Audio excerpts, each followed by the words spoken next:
ઘણા બધા લોકો મને પૂછે છે કે 200-300 વાળા પરફ્યુમ 24 કલાક કેમ ટકે છે અને તમારા પરફ્યુમ તેનાથી ઓછા કેમ લાસ્ટ કરે છે. સો એનો જવાબ છે મસ્ક ઝાયલોલ. મસ્ક ઝાયલોલ એ એવું સસ્તું સિન્થેટિક કેમિકલ છે કે તે પરફ્યુમને બહુ લોંગ લાસ્ટિંગ બનાવે છે અને તેનું પ્રોજેક્શન બી એકદમ હાઈ કરે છે. પણ આ કેમિકલ સ્કિન ફ્રેન્ડલી નથી અને ઇન્ટરનેશનલ ઇન્ફ્રા સર્ટિફાઈડ દ્વારા રિસ્ટ્રિક્ટ કરવામાં આવેલું છે. અને આવા પરફ્યુમને લાંબો સમય સુધી લગાવવાથી સ્કિન ઇરિટેશન, ઇચિંગ, એલર્જી અને સ્કિન પ્રોબ્લેમ થવાના શક્યતા રહે છે. અને સાચો પરફ્યુમ એ છે કે જે સ્કિન સેફ ઇન્ગ્રેડિયન્ટ્સથી બનેલો હોય, ન કે માત્ર લાસ્ટિંગ માટે હાર્મફુલ કેમિકલથી. અને તમે જે આ બધા કેમિકલ્સ જોઈ રહ્યા છો તે ઇન્ફ્રા સર્ટિફાઈડ અને ફ્રેન્ચ ઇન્ગ્રેડિયન્ટ્સ છે. અને હું તમને એવું નથી કહી રહ્યો કે તમે મારી પાસેથી જ પરફ્યુમ પરચેસ કરો, પણ કોઈ સ્ટાન્ડર્ડ ક્વોલિટીના પરફ્યુમ પરચેસ કરો. અને આવા ડર્ટ ચીપ કેમિકલ વાપરવામાં કઈ મોટી વાત નથી હોતી, પણ આપણે સેફ્ટી સ્ટાન્ડર્ડ બી જોવું પડે.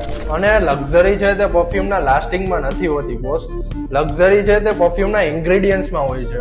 હવે તમારા મનમાં એક જ ક્વેશ્ચન ઘૂમતો હશે કે આવા પરફ્યુમને ઓળખવા કઈ રીતે.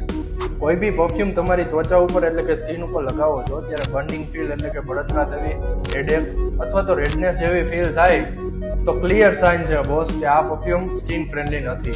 તો આવા જ પરફ્યુમને લગતા ઇન્ફોર્મેટિવ વિડીયોઝ જોવા માટે આજે જ મને ફોલો કરો અને આ રીલ એવા લોકોને શેર કરી દો કે જે લોકો વારંવાર કહેતા હોય છે કે મારો પરફ્યુમ આટલો સસ્તો છે અને કપડાં ધોવાતાય તેની સ્મેલ જાતી નથી.